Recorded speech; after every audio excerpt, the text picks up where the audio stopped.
Hello everyone, he's Rob, I'm Mo, we're locked in and ready to go. This is the Rob and Mo show. We are still here in the Anfield Wrap.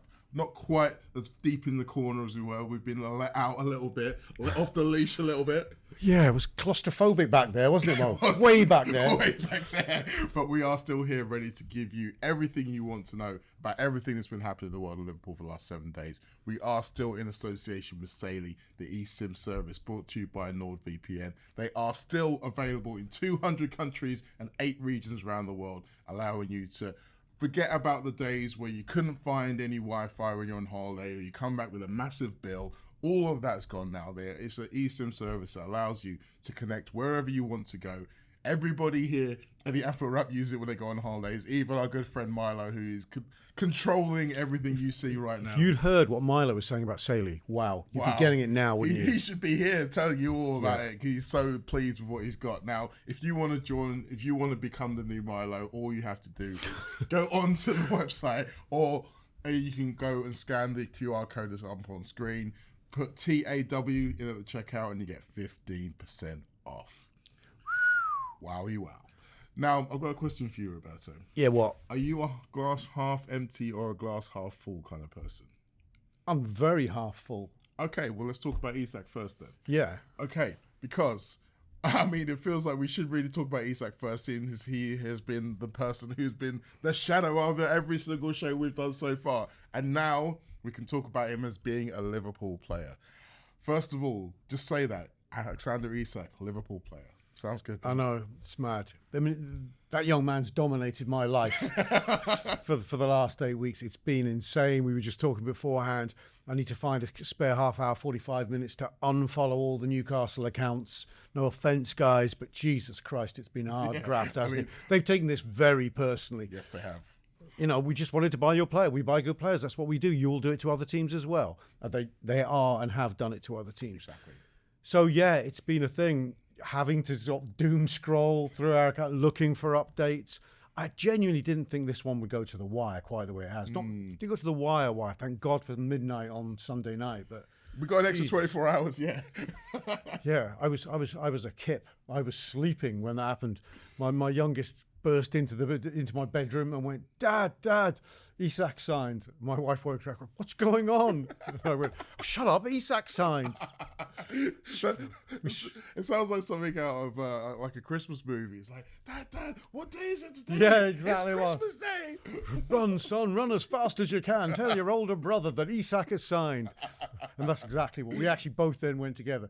All but booted the door down of my other son to tell him and woke him up to tell him that Isak had signed. It was scenes. It was hard to get back to sleep. I'm not going to lie, Mo. I can imagine. Now, I was a little bit more circumspect because without wanting to kind of brag or talk about too much about my sources, I kind of already knew before I went to bed that night. Did you? I did, yeah. Well, somebody given you the nod, had they? They had indeed. You and Indy been on the phone to each other. No. Don't make me reveal my sources, particularly in public. But put it this way, I was sleeping soundly. My housemate actually tried to wake me up to tell me the news, and I had sources, but I didn't believe a word of it. The trouble was, it was just like, yeah, everyone's beginning. I had so many people, be calm, this is fine, this is just playing out. I thought, playing out, is it, motherfuckers? It's 24 hours to go. I mean, by the way, in a parallel universe, all the same sources and all the same information was coming out about Marc Guehi. True. That didn't happen. We're going to come on to last day of transfer window stuff in a minute. But to round up on Isak, I mean, it has been quite a roller coaster ride in terms of people thinking, is it going to happen? Isn't it going to happen? What does this mean? What does this mean? Having to micro-analyze every small, tiny detail. I'm really looking forward to the fact that it's an international break, which I know most of you aren't looking forward to, but the fact of the matter is, we can actually watch this fellow play football. And I bet he's absolutely desperate to play some football right now. It's interesting, isn't it? I mean, we were very invested, I think, in recent times when we were discussing Isak in the very real possibility we wouldn't get him in before the window slammed shut, and therefore he might not play any football until January. In fact, we almost hoped he wouldn't, and saw the Sweden games he might play as an interesting sort of middle ground to serve our needs, if you like, and to keep the player happy at not rehabilitating in Newcastle. But Now, this international break serves a role of being a mini pre-season for Alexander Isak. Do you think there's enough? I mean, he's not going to start either game, I wouldn't think. I think his international manager, has said as much. But will he get enough minutes from these games for it to give him enough match fitness to be on the bench even for Burnley, do you think, for Liverpool? I'd like to think so. I mean, if you listen to his interview, it very much sounded like he was looking to hit the ground running. He was ready to go. Whether Arne Slot agrees, and we've seen how much Slot prioritizes that physical element. We've seen it with Ekitike and with Wirtz. He's still been holding them back a little bit rather than giving them the full ball. But conversely, because Ekitike, for example, has had now a little bit further down that road, that allows him to be a little bit more circumspect with Isak. But I mean, I would say since he last started a football. Oh no, not started. Never mind, started. Since he last played, had a ball at his feet where other people were actually around him. I don't think it's happened since late May. No. So that's what, to June, July, August. That's 3.5 months. I think he's going to have. You'd imagine it might take him at least 2 weeks plus after the international break before he could consider being started, I would think. Yeah, no, I agree, absolutely. But I think the idea of him even getting 5 minutes off the bench at Burnley, I think we'd all very much be like... The psychological boost of seeing him in that thing, even if he doesn't get off the bench that day, the idea that we'll go into that thing thinking, and we could have brought on Alexander Isak, will be just a huge boost for those on the pitch. Absolutely. Okay, so we've done the fun stuff to begin with. Let's talk about Marc Guehi, the one that got away, the fish that slipped out of the net, as you call it. It was nuts. I mean, some of you will know that I was actually trying to do another show with our good friend Gareth Roberts, our Late Challenge podcast, was meant to go live straight after the window closed, so we'd have all of the fresh information. Yeah. And we knew nothing. No one knew anything. And it was like that all day long. It was like every time you thought you knew something, it changed almost instantly. Almost every hour there was a reverse that, oh no, it looks like it's okay, this deal. Oh dear, it looks like it's not because Glasner's not going to sign off. It was mad. And I think the interesting thing, you mentioned Glasner, we'll come on to him in a minute, but I think the interesting thing here for me is that unlike the Liverpool-Newcastle Isak situation, it was very much a case of Liverpool trying to convince Newcastle that selling was in their best interests. Palace were already aware that selling was in their best interest. They were already on board. That hurdle had already been jumped, and yet still weren't able to secure the player. The rogue Glasner aspect, wasn't it? He was. It's very, very interesting. I mean, I think there's a case to be made for all parties involved in that potential transfer having a look in themselves in the mirror and thinking, could we have done something differently? Glasner, I wonder if Guehi sold for 18 million or 20 million in January, I wonder how he's going to feel looking his chairman in the eye going, I've just cost you 20 odd million pounds. And the chairman's going, what am I meant to do? We're facing a PSR crisis possibly here. So the manager can have stamped his feet all he likes and have won the battle this time. But I wonder if there's a war for the football club that he may have lost or harmed them in the fighting thereof. Well, I mean, just on that point, if they're still in European competition come January, does that make it really hard for them to then lose him? If they were going into the knockouts of the Conference League? Well, you wonder if there's a deal being done. I mean, this parallels the Isak deal. We speculated that if they were to force Isak to stay and to rehabilitate at Newcastle, that he would have secured himself an agreement that they let him go in January in some way or another at a certain price. You'd think it's not been publicised yet that Marc Guehi this morning isn't a happy bunny. I mean, there's talk that what did he do some publicity photos? He'd started doing that. He was a boy psychologically who was a red. Yes. Now he's not. Now, it's not being talked about in the same tones as Isak, but in a sense he does need mentally rehabilitating. I'm sure he will. He will do so. He won't want to go out under a cloud. Everything was being played a certain way. But I think he's going to sit down with his chairman and his manager and go, fine, you need it. You lost out on the last day. You didn't get your targets. I begin to get how you were up shit creek and you needed me to bail you out. But you got till January. You go and find, quite frankly, any old centre-half. January the 1st, you're letting me go. I think the chairman's going, oh, I agree, because he wants some money for the player, right? Glasner may want him for the latter stages of the European competition, but the player, I think, will go, I'd prefer to be in the latter stages of the Champions League, thank you very much. Yeah. So I think if I were Guehi's agent, I would pull an Isak on them if they didn't guarantee me January now, because I think what they did to him wasn't right. I think the chairman will feel he had his hand up his back. He's perhaps the least culpable in a certain sense, unless one says he should have been stronger with his manager. A manager, by the way, who might not be his manager come Christmas. Well, this is the other wrinkle, isn't it? Because not only is Glasner's own contract not got much longer to run, I think it's only 1 extra year after the season. Not that matters. Not that matters. I mean, contract, as we all know, contracts don't mean anything. But there's also the very likely prospects that there are two very rich and storied clubs who play the same system that Glasner plays, who are going to be looking for a new manager. One right now in Bayer Leverkusen, and one probably in about 2 months in Manchester United. 2 months. I'm being 2 kind. weeks, yeah. I'm being kind here. Yeah. It's a live issue. Yeah, so all of Glasner's kind of dragging his feet and putting his foot down might end up become obsolete if he then... I mean, surely this now means that he owes Palace a little bit more loyalty than maybe he would have given them previously. Yeah, you can argue that, but I think if I'm Glasner and I'm doing the maths on this one and looking at the Man United situation, let's say he thinks he's the favourite for that job. He might be with the bookies as we speak. I'm not sure. He's going. Amarim's got, let's be sensible, 4 to 12 weeks left in that job at this rate. In fact, he might well know that the Man United hierarchy probably have picked up the phone to him and his agent already. So he knows, okay, I'm on their radar. They're getting they're 80% want me already. Just got to keep the ship steady. What he doesn't want is to lose 8 of his next 10 games. And then Man United go, oh, we can't put this guy in front of our fans. He wants to go to United on a high, having kept the wave of momentum he's got with Crystal Palace going. That, I think, explains his franticness as much as anything else. With that, and that's fascinating, isn't it? Because it's the whole dynamic of Glasner seemingly wanting to think about the wider team and saying to Marc Guehi, look, I know that you've done well for us. You know you want to move on, but we need you. The club has done so well, by the club that you love needs you. and playing on his sense of leadership and his sense of team unity. Club captain thing, yeah. But by the same token, he is thinking about his own personal ambitions as a manager. It's fascinating to see it work out.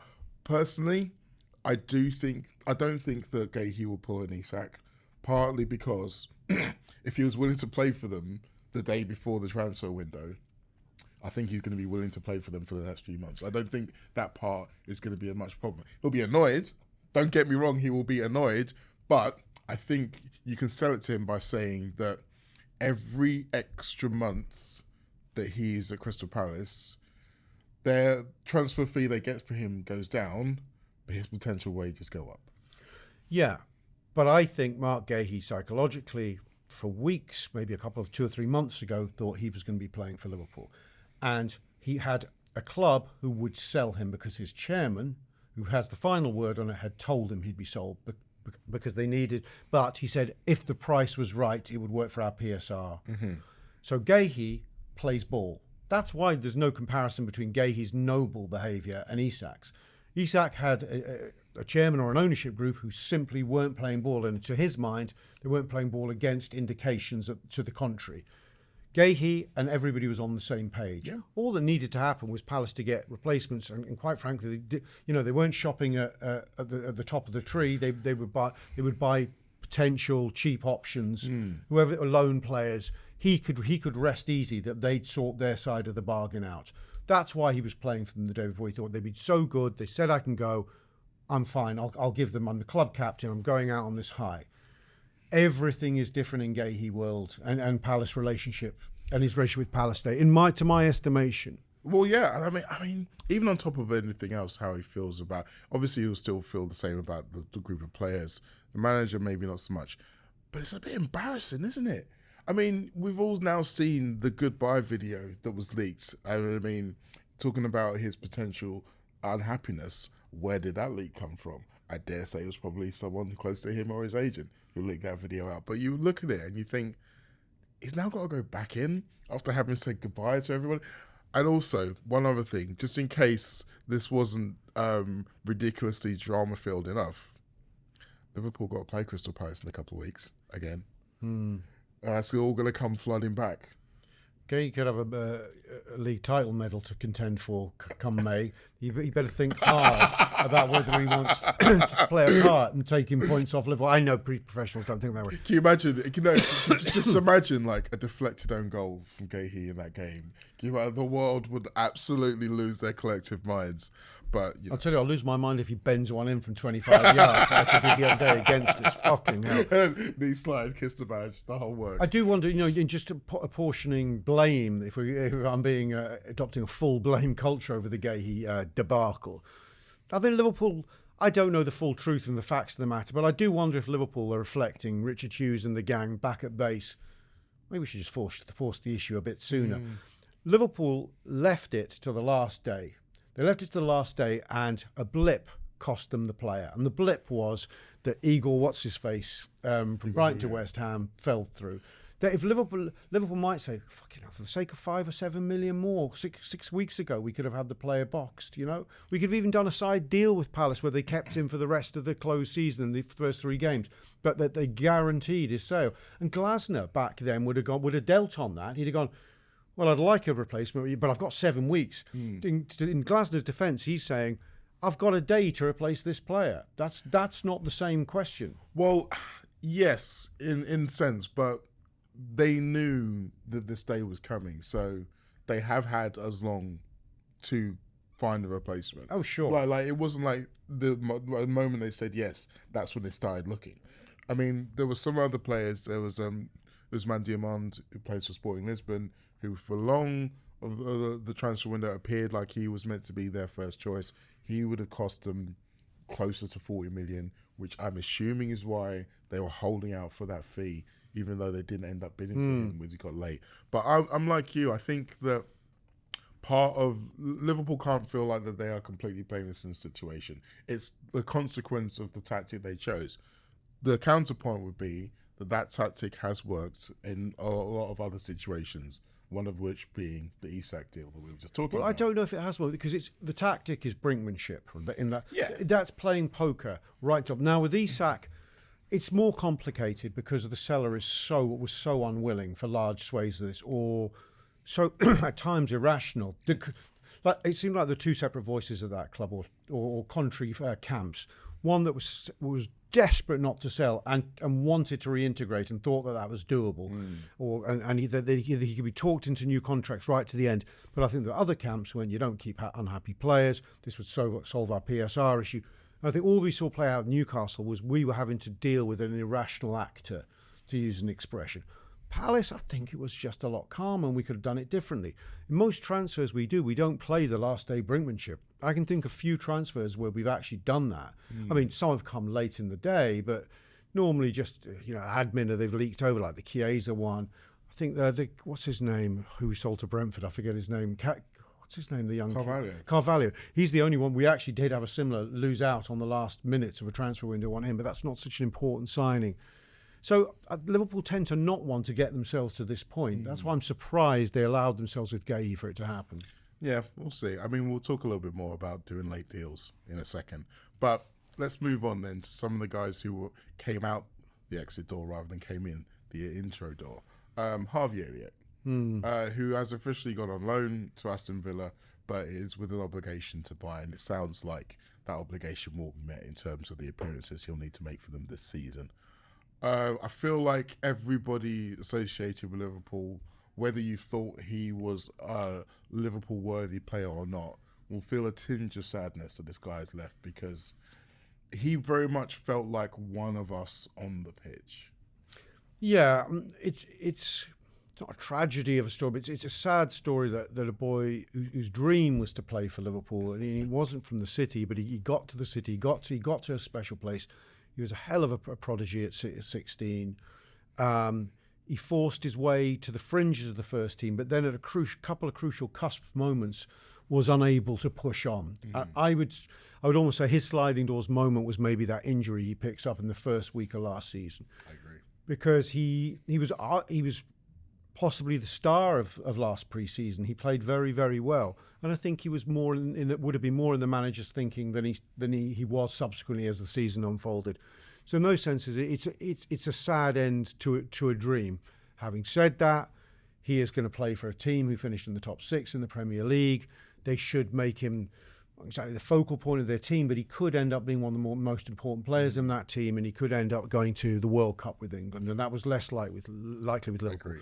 From a Liverpool point of view, in a practical sense, I'm annoyed would be putting it too strongly, but especially with the window we've had, quite frankly, although I've ranted about Guehi, the window we've had on balance has been sensational.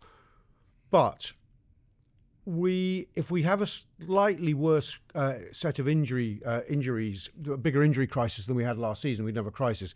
We had modest level of injuries last season. We have slightly more this season. It might become a bodies issue, and we might regret having let Harvey go. Because although people will forever say the problem with Harvey was the reason he didn't make it at Liverpool, he was neither one thing nor another, right? He was neither a speedy forward or a combative midfielder, to be simplistic about it. But also, he did quietly give you something off the bench at all times in a range of positions. And he mastered the art of looking at a game from the bench and seeing what it needed. Absolutely. And I think his ability to always be able to find space, always offer a pass to someone, always look to progress the game forwards. Had a goal in him. I think you can he was one of those players, it's really easy to get bogged down on what he doesn't do, what he is and what he couldn't be, as opposed to what he is, what he does give and what he can be. And I don't think that Unai Emery will fall into that trap. I think he will find a very prominent place for him in that side. And to be honest, when you look at the way Aston Villa started, they can only get better from here, and they've not even scored a bloody goal yet. So him coming in will hopefully give them a bit of a boost, and like you say, might put himself in that short window for Thomas Tuchel in the summer. If he can get his confidence and form back to his best level, Harvey Elliott can be one of the standout footballers in English football this season. He has that potential. We got a buyback clause, didn't we? We did, and a sell-on clause as well. We don't know the level of the buyback clause. They never tell us those, do they? Or no? But that's a very interesting. Often when you see a buyback clause, you go, yeah, that's not actually going to happen, is it? Or if it happens, it's only so that we can back-to-back the deal to somebody else, as I think City did with. Who did they do that with? With Lavia, I think it was, a couple of years ago, something like that. But actually with Harvey, I think if Liverpool came knocking in 2 years' time, because we'd quite like to buy you back, please, I think Harvey would go, where do I sign, quite frankly. Oh, you never know, because players could move on. One moves on psychologically in these circumstances. But I think if Liverpool came knocking, he'd want to come back. I think what we've seen over the course of the last few years, and maybe even going back further, is that players who leave Liverpool genuinely feel like their career never quite gets as great as it was when they were at Liverpool. I've seen quite a few players, whether it's injuries, whether it's their ability to win trophies or whatever it is, they always look back on the Liverpool era as one of their golden periods. So I think if he was in a situation where Liverpool did want him back, I think he would be willing for sure. I think he would have to be able to get more minutes. So I think he would only be in a scenario where one of the current incumbents ends up moving on, whether it be a McAllister, whether it be a Wirtz, or something like that moves on. Yeah, maybe that's the scenario in which he comes. But before we move on from Harvey, I want to ask you about what's your favourite Harvey moment. My favourite Harvey moment, ironically enough, after the Guehi chat, was his goal, his winner at Selhurst Park a couple of seasons ago, in a game that we really did not look like we were going to win. And then he comes out, shifts his little shoulders and bangs one in from 20 yards. And yeah, that's probably my favourite Harvey moment. That's a good question. I mean, as a recency bias, the one that came to mind straight away is him winning us in Paris last season. Ultimately fruitless for us, but, Harvey did his part, came on, and it's a great finish. Do love that goal. My other Harvey moment, it's a weird one. This is not a goal. It's just something I remember from. Was it his first appearance for us when we got him back from where was he on loan, Blackburn? Yes. Don't know if he starts or he comes on in a game. His first game in the first team, and he actually plays an assist. He makes an assist for Salah that day. I don't know who we were playing. He makes an assist for Salah that gets disallowed. Do you remember? It's a beautiful cushion pass from outside between the centre half and the fullback, and Salah comes on to the back of it and just slots it, but Salah's marginally offside. I just thought the quality of the pass was world class. I thought, wow, this kid is something. Now, the little epilogue of the Harvey Elliott story is that a lot of people are seeing, looking at the numbers involved, thinking £35 million, even with the loan fee and the buyback and so on, feels a little bit cheap for Liverpool, considering they were talking about 40 million to 50 million earlier in the summer. But a lot of people seem to believe that Liverpool are making nice with Aston Villa, doing them a PSR-friendly deal in order to maybe come back in at a future point and say, you remember that fellow Morgan Rogers you've got? We quite like him. What do you make of that idea? As conspiracy theories go, I like it. I like Morgan Rogers. Is he the sort of player? He's an interesting sort of player because if he had arrived yesterday by some amazing, freakish last-minute piece of business, where would he be getting his game in our squad? As a deputy for Florian Wirtz, as fighting it out with Cody Gakpo on the left, maybe. I think so, yeah. Either or both of those two options, I believe. And so he would be. If we get through this season, as I've said on another show, I like Cody Gakpo, but I'm not sure he's the long-term answer in that left wing position. I'm just not sure. I think we're rising. Let's put it this way. I think we've got other players now around our attacking areas who are a level above him, in that we've raised the bar now, and he could step up. He's young enough to step up, but he might. But if you ask me to crystal ball gaze, I think we might be looking at the left wing position at the end of next season. If we achieve all we want to achieve, hopefully we're going to be saying, well, Isak was incredible, obviously, and Ekitike proved what we thought he would be. Salah still had a great season. Wirtz was what Wirtz was. And we go, Cody was good, but that's one area we could improve. And unless Ngamoura is the new Lamine Yamal, I think we could be looking at left wing. Now, do you think Morgan Rogers would be an upgrade on Cody Gakpo even? It's difficult to say. I think we have to remember the fact that Gakpo was the second top scorer last season. Yeah. He does have a goal threat, a he live does. goal threat. You can't argue those numbers, but... And also, we do have to remember, and I know I said earlier on, the contracts mean nothing. He did literally sign a new long-term contract this week. So it doesn't feel like the powers that be are potentially looking to get rid of him in 12 months. I mean, how far into his contract was Cody? Is about 2.5 years? Well, yeah. So what? 2020, January 23, he signed. So we're not, yes, he does. So it's 2.5 years, probably of a 5-year deal or a 4.5-year deal. I mean, it might be the first sign of Liverpool making sure that they're getting less caught out, as they have been with Alexander Arnold and Konate, and to an extent Salah and Van Dijk, those sagas, and going, hang on, we need to be renegotiating on year 2, not waiting for years bloody 3 and 4 to do this. Also, I think it's a sign to him that they're saying, okay, well, because obviously Bayern Munich were in for him before they were in for Luis Diaz. We've seen all of the Rio and Gamoa chat. He would have heard all of the Rodrigo rumours. He would probably be hearing about this Morgan Rogers chat. He might even be watching right now. Hi, Cody, if you're watching. So sorry, all Cody. Of this feeds... yeah, sorry for this. Yeah, I love him, man. But all of this feeds into the idea that maybe he will have looked and thought maybe Liverpool are looking to upgrade on me. But Liverpool, by giving him a new contract to say, look, you've earned this through what you've done. How much more money do they tell us? They didn't tell us, but it will be... It will be more. It will have been... So Liverpool, what they tried to do more often than not is put someone on a development deal when they first sign and say, if you do what we expect you to do, then you get to the next level. This is his next level deal, I think. So I'm not sure he would be in the 6-figure weekly wage, but it'll be not a million miles away from that. I wouldn't be surprised. So you think he came in under $100,000 a week? I do. Right. And he's probably on what? I think I can't see him being on much less than 110, 120 now. In that bracket. Yeah. So yeah, I'd be surprised if Liverpool looking to move on from him in 12 months.